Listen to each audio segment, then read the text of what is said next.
Hello and good evening and welcome to everybody who has joined for this the second webinar that we are having in this series.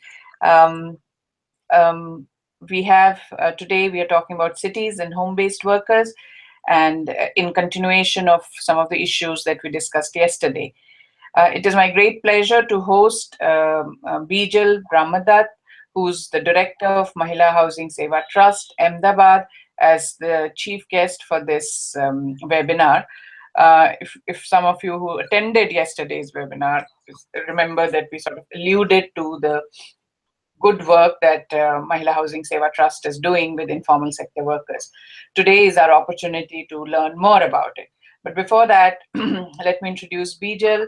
Bijal is a civil engineer by training and is a recognized expert in habitat improvement, community development, and housing finance. She oversees the MHT Mahila Housing Seva Trust. MHT stands for Mahila Housing Seva Trust operations at the national level and has experience in conceptualizing, planning, managing, and providing support for slum upgradation programs across India. Bijalben has authored several publication papers on livelihood and habitat, housing finance, and community development.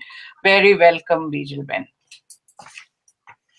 Thank you so much, Shalini Ben, and hello everyone who has joined the webinar. So I'm going to start, Bijalben, by giving a sort of an overview of the home-based workers and the issues about home-based workers. And then we will talk to each other, converse about our understanding of the home-based workers and the cities.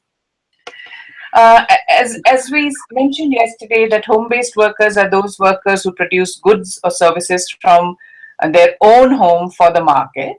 Often they are confused with domestic workers who work in others' home. Home-based workers work in their own home, and they are not a phenomena of the global south. They are found in countries both rich and poor, and they produce a variety of goods, from high-end goods and services for both domestic as well as global markets.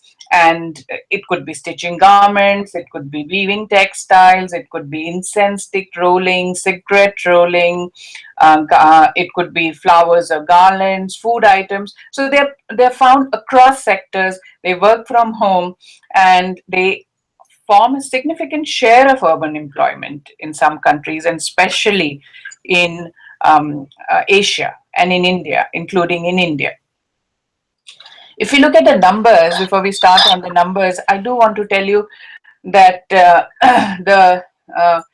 um, capturing the statistics on home-based workers is difficult, because only if the labor force surveys put the question on place of work, because if the question is not included, capturing home-based work is a challenge. And some countries have been able to do it, and Vigo has been working um, a lot with the statistical institutions and with our partners and member-based organization to strengthen statistics on home-based workers. But we have some data, and that shows the large number of home-based workers. And in Asia, we see that they form a significant share of urban employment. But they are also there in Africa as well as in Latin America. So in South Africa, we see 6% of urban employment. In Latin America, in Buenos Aires, we see 3% there. And most of them are informally employed. And in the Indian context, we see that in India, 32% of women home-based workers, of the non-agriculture workers, women non-agriculture workers are home-based workers. 32% of the women non-agriculture workers are home-based workers. Just a little bit on the types of home-based workers. There can be two types of home-based workers, two categories. One is the self-employed, which is people who buy their own raw material and supplies and sell their own finished goods. Usually it is to a local market, and the subcontracted, which is the other category. The subcontractor workers, often referred to as home workers, could be part of a value chain, both national, they can be a part of international value chains in several sectors. Also, the most well known seem to be the garments, but uh, uh, uh, that's not the only sector where they are found. They often don't know who they are producing for, are unaware of the backward or forward links, and are engaged which firm they are producing for, who's outsourcing for them. But the other characteristics which separates them from the self-employed is that they are not buying their own raw material or sell their own finish. They produce on order, they're paid piece rate. But both the two categories, we should understand that both the two categories pay for many of the costs of production, which is workplace. Workplace is their home. So the cost of the workplace, maintenance of the workplace, usage of the workplace is borne by the home-based worker, and of course with it is the utilities, electricity, etc., and equipments, and then of course the transport. They do collect goods and deliver goods. And of course, they also absorb many of the risks of production: delayed or cancelled order, changing fashion, delayed payments, rejected goods, increasing prices of raw material, lack of inadequate supply of raw material. So these are the this is a sort of a background to who the home-based workers are and what their issues are. I also want to say a little bit about the constraints before I come to you, Bijal Ben. And the home-based workers, like other sectors of the informal sector workers, share some of the needs and constraints. Like they do not have adequate economic opportunity, not legal rights. They do not have social protection, health insurance, maternity benefit, and they have little representative voice. But for the home-based workers, they have additional challenges besides this with these that I've mentioned.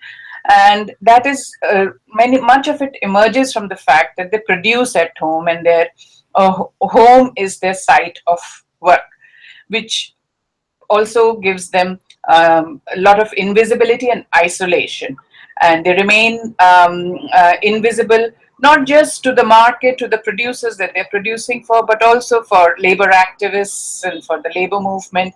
Their work is also undervalued. It's written off, done at home. Large number of them may be women, and what we see is that it's almost written off as housework, or sometimes called a hobby, and the contribution that they make to the family and to the economy is not recognized. For the policymakers, they also tend to overlook the home-based workers because they remain invisible, and so they're not taken into account when policies are being designed or regulations are being put out and services are being provided. They are not covered under labor or employment law, and it is often assumed that wider economic trends such as recession or inflation do not impact the home-based workers. But as we discussed yesterday, this is far from the truth. And I just want to stop here and say that yesterday's webinars videos are available, and so we are not going to repeat much of what we discussed yesterday. So I'll finish by just pointing out one thing, that the average, we have enough evidence and studies to show that the earnings are low, really low. And on top of that, when we're looking at the earnings of the home-based workers and the home workers, we also have to factor in that uh, they are some of the costs of production are going out of their earnings. But the contribution is no less. So they contribute to the city economy, they contribute to their families, they contribute by producing goods which are consumed by a large number of population, and a lot of them by low income groups. They buy raw material, therefore they generate demand, they pay taxes on the supplies that they buy. So on the raw material and equipments that they purchase, and so the contribution is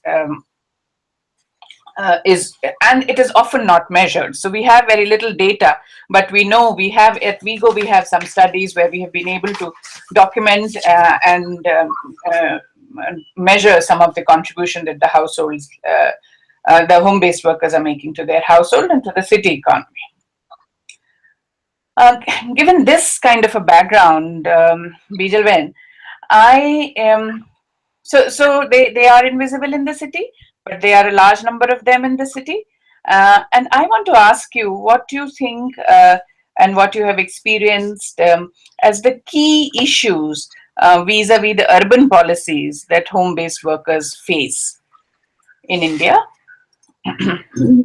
So, as you said, hello. Yeah, yes, yes, we can hear you, Bijalben. Yeah, as you said, Shalini, when they are almost uncounted and invisible. And so, when a city makes policies, there is almost no recognition of the fact that home-based workers are there in abundance and they are using their house as a workplace. So in the city policies, you have slum upgradation programs or you have habitat development programs or say infrastructure programs, but there is no recognition of the fact that that house is not only a house but it is also a workplace. For example, I'll give you an example that we had a very good slum upgrading program in Ahmedabad, which is called the Slum Networking Program. And in the policy, it was mentioned that the program is meant for upgrading people who are residing households which are in the slums. And when we went out, what happened was that these houses had home-based workers, and there were micro enterprises happening there. And the big policy question that came to us was that do we consider these as commercial units? And if they are commercial units, this was the question the city posed to us, that if they are commercial units, then this program is only meant for residents of slum settlements and it's not meant for commercial units. So there is a tendency to sort of take them as being commercial, whereas the earnings are mini and micro. So that understanding of the informal work of the home-based work and their recognition as workers. And you could call it a mixed feeling that a slum house is also a workplace is almost absent. That is the first issue. The second issue is that when you go to negotiate with city, authorities, first of all, there are no negotiation platforms. And the issue with when you go to negotiate, you cannot just go as home-based workers in isolation. So I think because the city authorities are used to looking at slum upgradation and habitat development in terms of or by final plots. So I think if you go alone as home-based workers, it doesn't really work. And that recognition is absolutely absent. So I think the challenge to policymakers and to people like us is to be able to spell out that right kind of interface, that right kind of probably expression which would make them understand that these houses are also their workplace. So that additional recognition has to come in, which is absolutely absent. Those are some of the issues. And the fact that access to probably a water connection or an electricity connection would also improve their productivity much more than what it would impact the lives of the other people who do not have access to electricity, because there is an additional element of productivity. Yeah. Thank you, Bijalben. That was very helpful. And if I may add from a study that Vigo has done across 3 cities in Asia on home-based workers, and we find that several of the issues that you are posing is really reflected in our study findings. And zoning is something that we come across over and over again, where the home-based workers, as you're saying, the tiny home-based workers pitched against a commercial unit and treated the same treatment is to be given to them, which seems a very unfair sort of deal because the scale is so so small. So that's one issue. As you said, the other issue is visibility, and the community level organizing also sometimes happens around the issue of, place of habitat, and not a place of work, or habitat and work. And from the labor perspective, it's not, they are not recognized, so they sort of remain invisible in both trajectories of organizing the poor people around issues of habitat and housing. But then habitat and housing are really, really critical for them. Our study, the one that I mentioned in 3 cities in Asia, show that the size and quality. And yesterday we had home-based workers amongst us who also told us that, small size, which doubles up as a place to live, where she has to stop her work, start her household chores, really hampers her work and her productivity. There is no place to store finished goods. No, they get spoiled. The rainy seasons, which is very, very harsh in our part of the world, adds all kinds of complications. The incense stick rollers cannot roll because it is too damp. The garment workers will get mold on their clothes. So small workplace, no storage, no place to keep their equipments, and then poor quality, leaking roofs, water flooding into their homes, poor quality of housing, have such a debilitating impact on the home-based workers.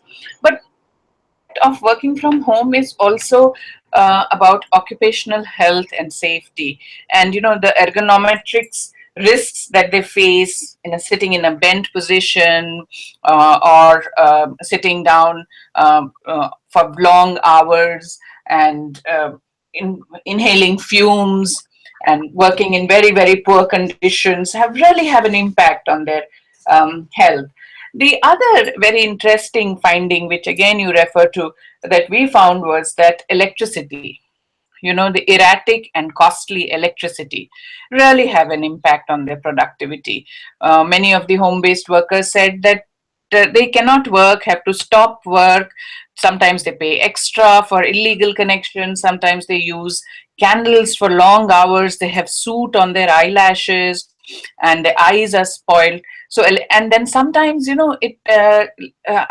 was a home-based worker who was interviewed, and she said, in Ahmedabad, and she said that because there's very poor electricity, she uses hand sewing machines, which not just reduces her productivity, but is also sort of, because she has to do so much, is so bad for her shoulders and for her health of her muscles around her shoulders and hand. So that is the other issue that I find. And so I want to ask you, Bijal Ben, that when government formulates policy about housing for the poor, um, as you said, that there's probably no recognition of home as a place of work. But have you been able to sort of uh, address some of these issues in your work with the government, or in your own work outside of the government sphere? Do you have any reflections on the issue of home as a place of work? Um, I think, in fact, that's what we have been propagating all along in MHT's work, because our tagline is that her housing is her productive asset. And we have had successes, but those successes are, sort of a local level. We haven't been able to, sort of really go national with the policy. For example, in slum upgradation programs, we were able to convince corporation that a home-based work cannot be compared with a commercial unit. And therefore, when your policy says that all slum residents have to be included, cannot be considered as commercially producing, and they should be given access to the infrastructure, and that was successful. Again, in another case, there was a tendency by, because we also did a very big electricity access to electricity program for the slum dwellers with the Ahmedabad Electricity Company, which is a private sector utility. And here again, there was a big tendency to charge commercial rates. Commercial units running in slums, and we were able to use data, some of it which we go had produced and some of it from our own experience, and we were able to convince them that the home-based workers shouldn't be charged at the rate the commercial units were charged. But these efforts have been, largely remained at the city level. So our convincing and our negotiations go on with the city level rather than have a huge national policy impact. And that's the struggle. That recognition at the larger level is, I think, the struggle that we are all facing. Thank you very much. Even at the local level, these are such excellent examples of interventions. Have you seen impact on the home-based workers' productivity? Have you done anything to measure some of these, the impact of some of these interventions, and what have you found? So we have actually undertaken a lot of studies before our interventions in terms of reaching them basic infrastructure like water and sanitation. And we have also worked on ventilation issues because their housing is really, stressed with heat because there is no ventilation available in urban slums. And we have designed innovative ventilations. And we've found that on an average, their productivity has increased by 1 to 1.5 hours. With access to easy infrastructure like water at doorstep, or probably having ventilation so that there is more light or more air, and they are not stressed out by the heat. Even by access to electricity connection, that has had a huge impact on an average, increasing their earnings by almost 1/4 of a dollar, about around 20 Indian national rupees. And I think their overall drudgery and general well-being improves tremendously due to this kind of interventions. We also had a huge slum relocation program at Ahmedabad where, there were slums on the banks of the Sabarmati River, and they were relocated. And, we found that while in other trades, there were issues of livelihoods because of relocation. By the mere fact that they had got a better house, which was not leaking. It was not designed for the home-based workers, but it was not leaking when the rains arrived. And by merely doing that, I think the home-based workers were the only section whose income had increased a bit after they were given this housing, although they were relocated. So those were some of the observations through our work that we have come across. Oh, that was very, very helpful, Bijal Ben. And I heard two very key issues from what you talked about a few minutes back. One is this whole issue of how just mere provision of electricity or a well ventilated, more light, a small change in the design can improve productivity so much.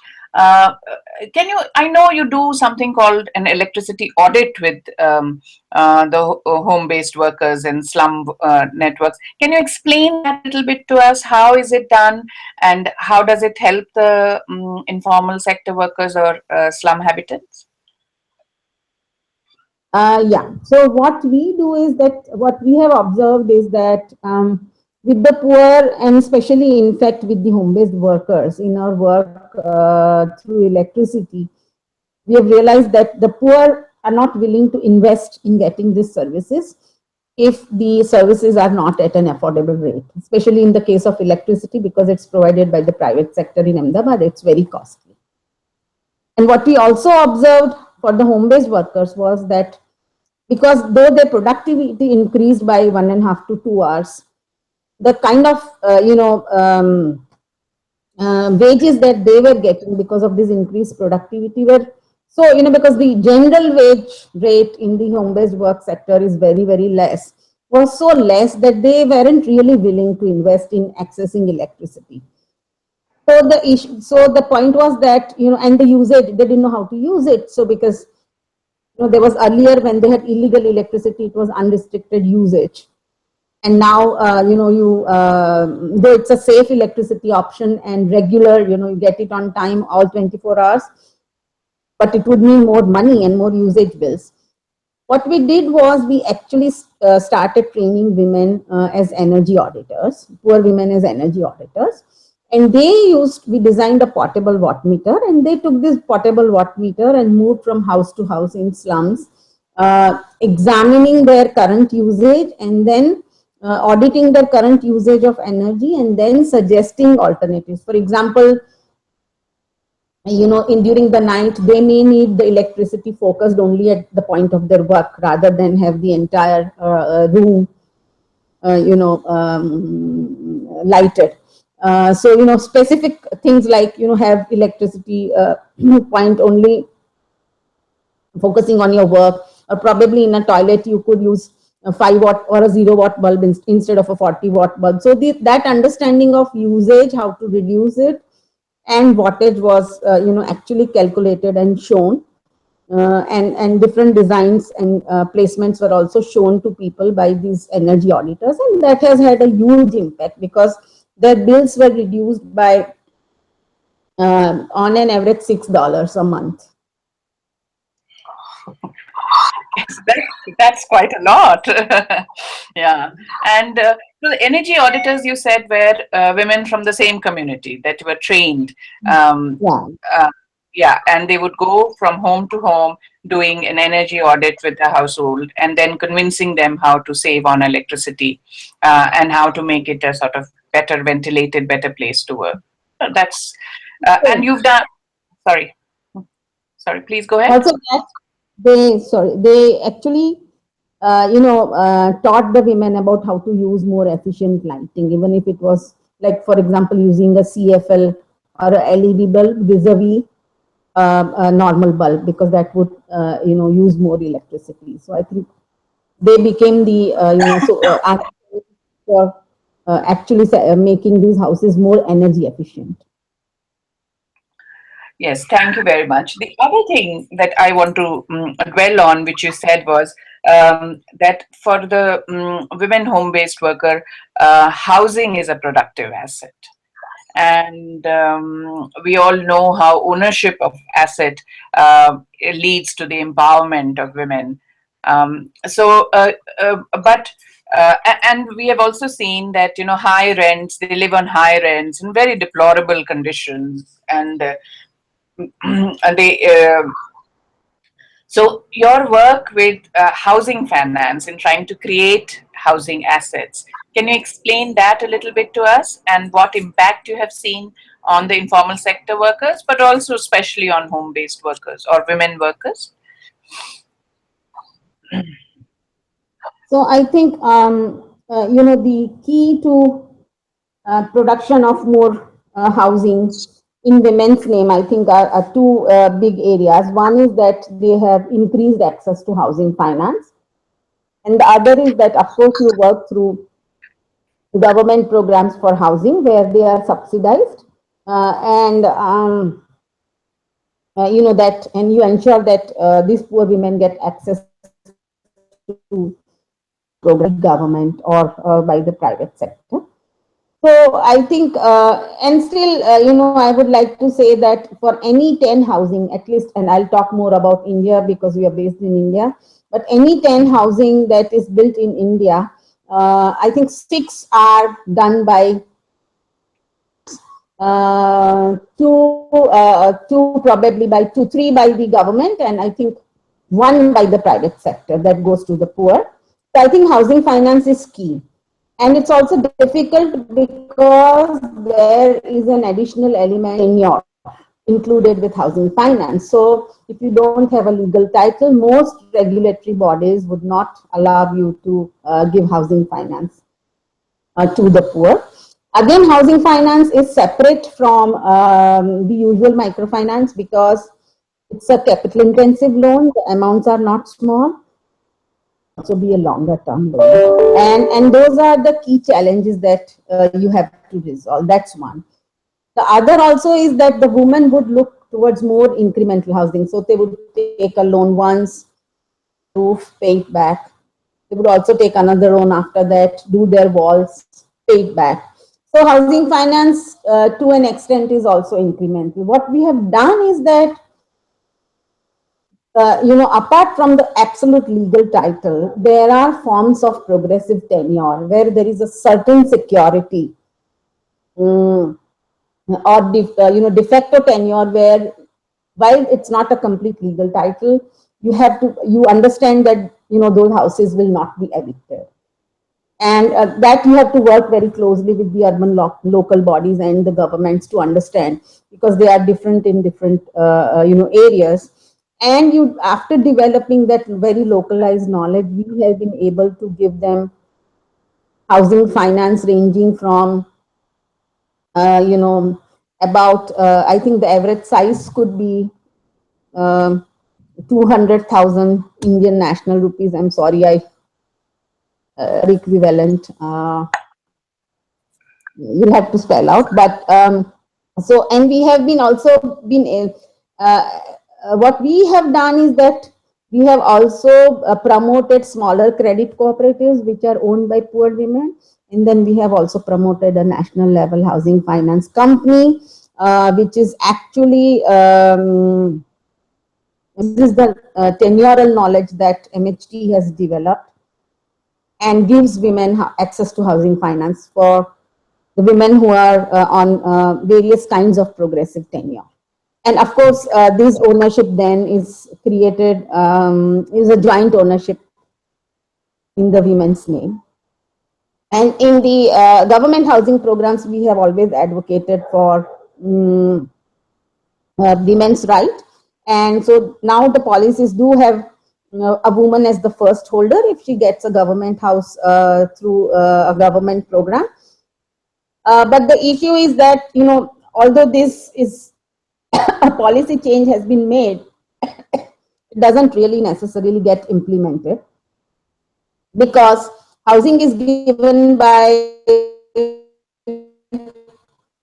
that truth is that all eligibility documents, which are resident proofs or tax proofs, or are all in the male's name. So in practice, to bring the woman as the first holder is a bit difficult, although it's present in the policy. And what we do is we act as watchdogs here and try and get the women and facilitate between the government so that the woman's name comes first into the house. Thank you. There are several lessons there for us and those who are working on the ground. I think the key here is that there is a policy space there which by through which you can create asset for the women, but implementation is a challenge. And the role of civil society then, therefore, could be of a watchdog, as the kind that you play, and ensure that when the assets are created under these government programs, they are in the name of women. So that is a key learning that that any organization which may be working at the grassroots level with the urban poor can take from here straight away. But the housing as an asset and creating housing as an asset, uh, um, the interventions are really laudable, but in the designing of the habitat policy or housing policy, how much of the livelihood issues are taken into fact? And have you or is there any flexibility through which you can change the design to include, say, a small veranda for a women home-based worker, or a little window which will facilitate her working? Is there any such provision in the current schemes that exist? Have you experimented with earlier schemes where you've been able to do this?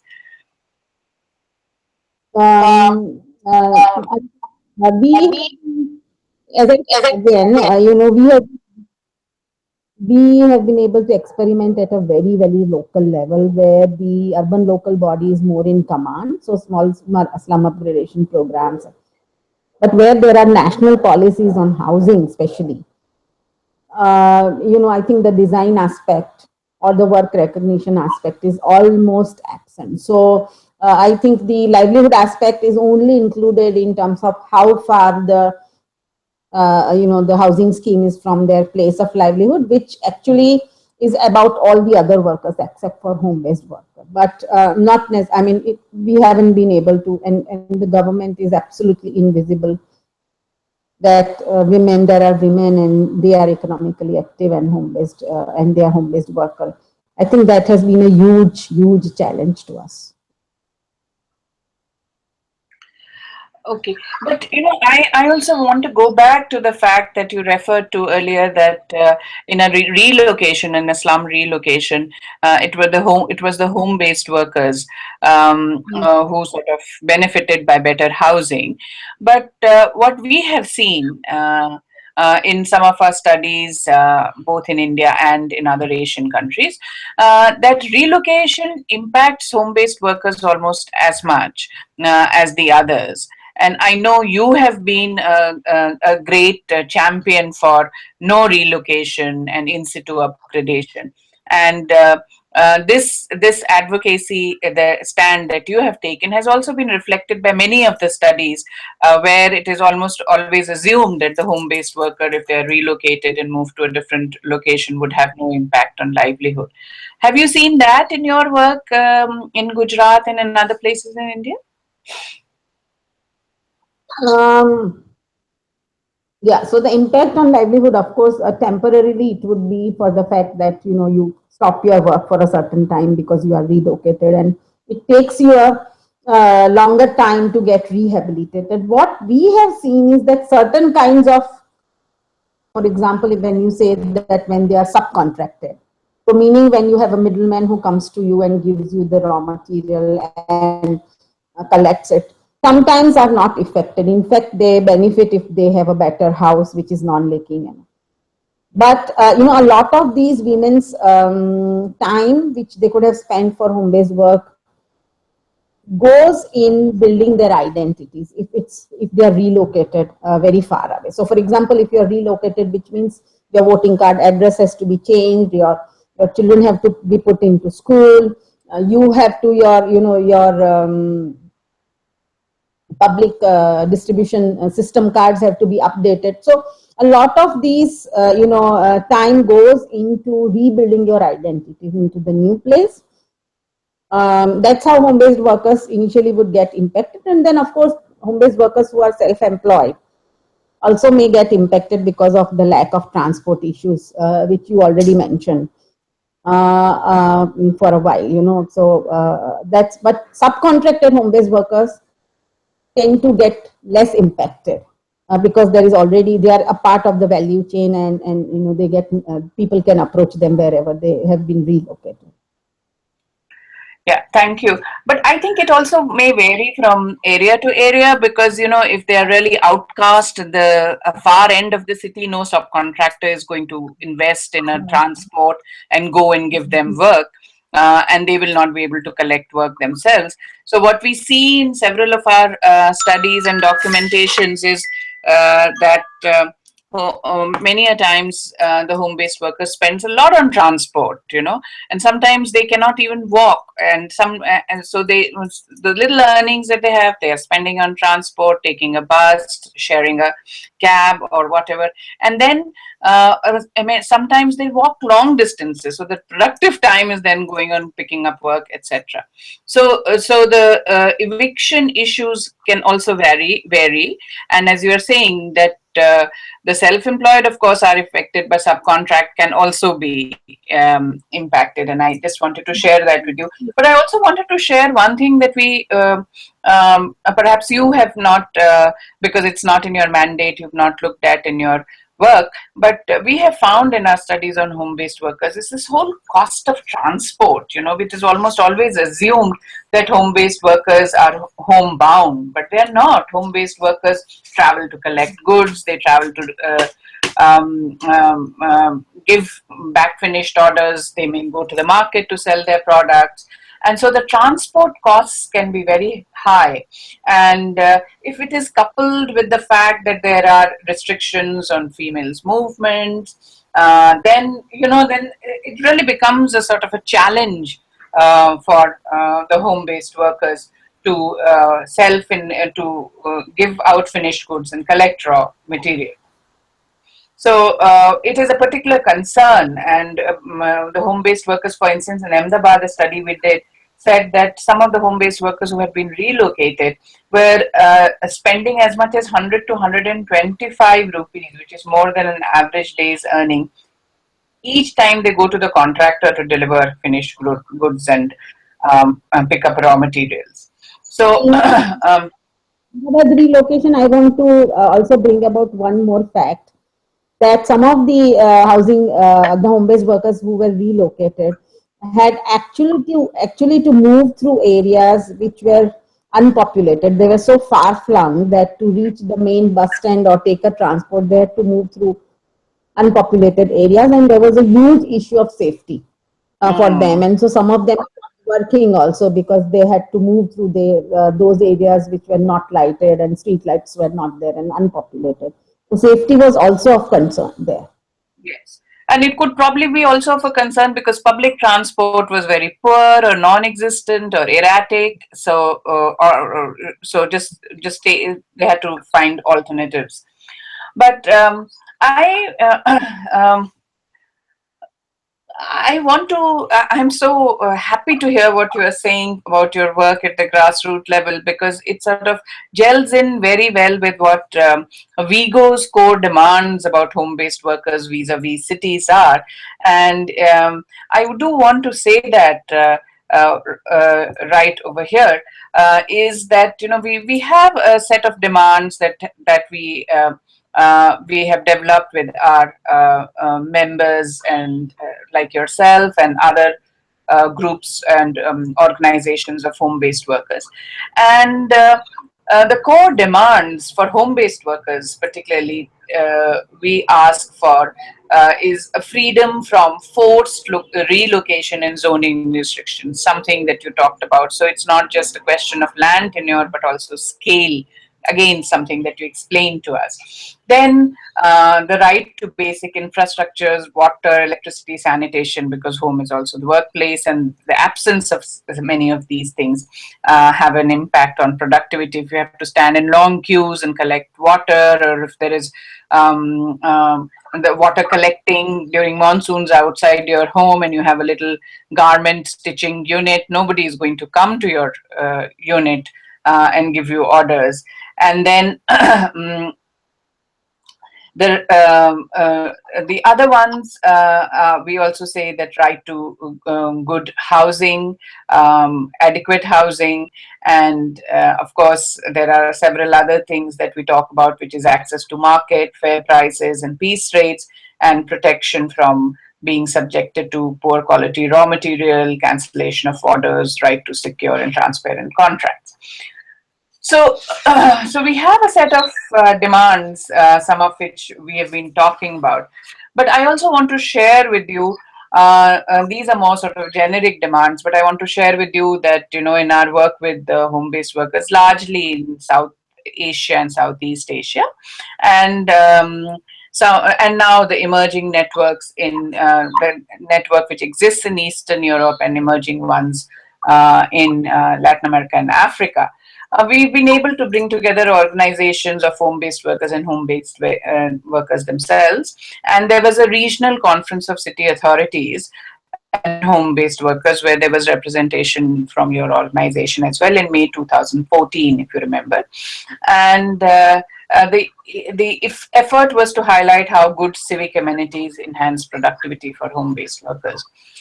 Similarly, then there was and this 2014 City Authorities Conference came out with a city declaration, Asian Cities Declaration.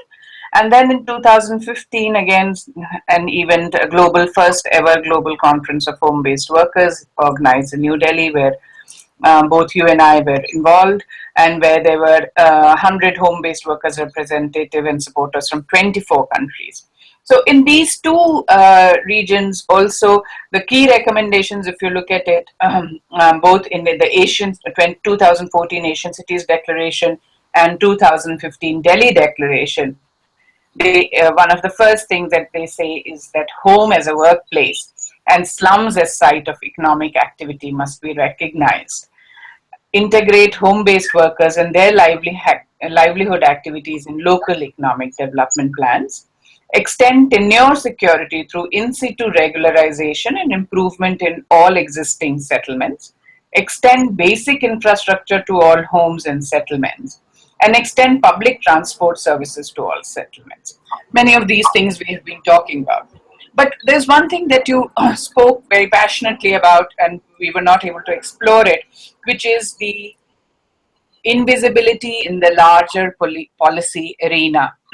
And although your work is so exemplary at the local level, you also, I sense some level of frustration in not being able to take these learnings, these innovative ideas to the policy level. What is it that that is lacking? What can we do together to be able to take these issues of home-based workers? And we have such great learnings from the grassroots, from micro levels, from islands of good practice, to convert it into a strong policy statement.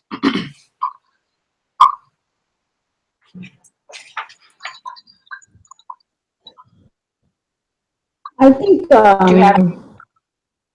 still really lack the voice. I mean, we have the data and we have aggregated it very well, but I think we really need to have a huge voice platform. And that, along with that voice platform, there has to be patience and perseverance, I think, which is the inbuilt all our work requires. And I think it's presence at all levels of policy. It's not just the national level, but also the state level and also the local level. I think we have to see that our voice has adequate platforms, that we keep lobbying, and I think it has to be at all levels, and keep collecting more and more data. But the key issue that I think we have to crack is that how much of we spell out, very good at spelling out the fact, this interface of work and development. I think we should be able to in a much better way, because the authorities think only in terms of silos. So either it's a habitat silo or it's a work silo. So I think we need to do much. We need to ensure that much more multidisciplinary policies come around. Yes, that's a very good recommendation, and I must share with you that at Vigo we have been engaging with global advocacy, and we have been we have contributed to the Habitat 3 process strongly as member of the General Assembly of Partners, and to the new urban agenda which has come out of it. And we hope that our engagement with our partners in the respective countries will continue as this new urban agenda unfolds, and we are able to, of course, for all informal sector workers, but because home-based workers are so invisible, we hope that we will be able to jointly take the voice of home-based workers even as this global new urban agenda unfolds at the country level. Bijalman, so good talking to you, and you have so many learnings for us and so many interventions. I am really thankful for you for finding this time. But before I wind up, we have some questions for from people who have registered for this, and let me quickly see if there is anything specific that we need to look at. there are some questions about home-based workers as workers, recognition of home-based workers, and as part of informal sector workers. I want to say that we've discussed yesterday also and today also, and we've tried to highlight that because of play home is their workplace, despite their numbers being quite large, and especially in cities, they're being quite large. They seem to be not visible to the policymakers. And Beegelben's interventions at the city level have shown how they can be included. But it also needs a national level and a global level advocacy to bring visibility to this section. We also need data, city level data and national level data, both on their numbers and also on their contribution. We also need some visibility for the subcontract workers who may be part of the value chain, to see where they are, what they're doing, under what conditions, and then have code of conduct, ethics, etc. So there are various pathways to bringing visibility to the home-based workers. One of them is through also, and the most critical one is through organizing and building collective voice. Some of it is evident. Yesterday we saw that there were several organizations of home-based workers, who are organizing home-based workers. And we heard about the networks, the HomeNet Thailand, HomeNet South Asia. So there is organizing of home-based workers also, but obviously they remain a lot invisible and isolated. And one of the things that Bijelben talked about was this whole issue of identity. And she talked about a group which had identity and lost it in the process of relocation. But many a times we see that they may not have that identity at all as citizens of the city. They may not have the Aadhaar card or voting card in their name because they may not have the required documents, and then they cannot access many of the government programs. So this identity thing is also identity as a citizen of the city, identity as a worker. I think both of these issues are very critical when we are talking about home-based workers, and some of these can be reflected in the policy if there is a special policy for home-based workers. There are queries and the questions here about policies for home-based workers. Uh, there is no policy for home-based workers currently in India, but and there are very few of the other policies at the city level of whether it is housing, as Vijalvan was showing, reflect home as a workplace. So that's an area that needs to be addressed. Uh, I've talked about contribution and statistics, um, and the issue about positive impact. Again, Bijelben's interventions have clearly shown that although they were local, they were at the city level, they were at the slum level, the impact of intervention in housing, in urban infrastructure, in electricity, in better water connections, in sanitation, there's a direct link to the productivity, and the link and the in productivity does increase considerably. Good practices, I think much of what Beegelven has said is available on the MHT website, and studies and papers are also there. Interventions are also documented, and also on WeGo website we have some of the case studies, including of some of the work that Beegelben has done. uh, in terms of um, yeah, I think we've covered most of it. And yes, but so the learning for us is that cities' policies and urban programs and urban schemes have an impact on home-based workers, and not just on their living quarters or on their living and habitat, but also on their productivity and on their work. And therefore, it is important to understand it is important for municipal governments to understand and recognize that the working poor, they may be using non-conventional spaces like the street or the dump site or the home as places of work, and but that they are not marginalized in the process of city design and city upgradation, but rather integrated into the city development.